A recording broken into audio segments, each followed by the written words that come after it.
এইটো যাব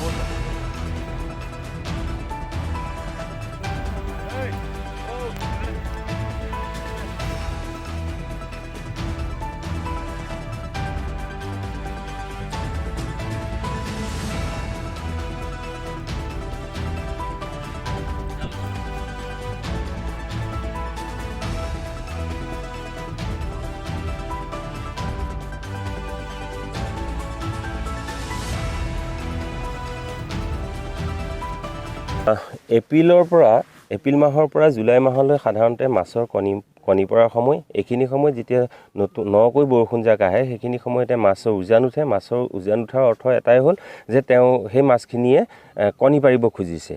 এতিয়া কথা হ'ল এই গাভিনীযুক্ত মানে কণীযুক্ত মাছ বা যিখিনি মাছে ইতিমধ্যে কণী পাৰিলে তাৰ পৰা যিখিনি পোনা আহিলে, এই পোনাখিনি যদি আমি ধৰিব লগা হয় তেতিয়াহ'লে মানে কি প্ৰাকৃতিক জলাশয়ত আমাৰ মাছৰ পৰিমাণটো কমি গৈছে।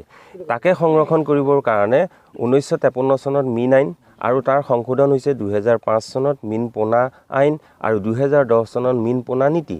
এই নীতি অনুসৰি এই আইন অনুসৰি 1 এপ্ৰিল 15 জুলাই তাৰিখলৈকে কোনো ধৰণৰ গাভিনী মাছ কণীযুক্ত মাছ ধৰিব নোৱাৰিব প্ৰাকৃতিক জলাশয়ৰ পৰা, বা সৰু সৰু যিখিনি পোনা আছে সেই পোনাখিনি ধৰিব নোৱাৰিব।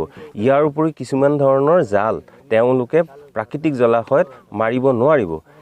এইখিনি ইতিমধ্যে আমি যিখিনি মাছমৰীয়া আছে মাছমৰীয়াসকলৰ ওচৰত ইতিমধ্যে আমি বহুখিনি সজাগতা সভা অনুষ্ঠিত কৰিছোঁ, তেখেতলোকক জনাই দিছোঁ।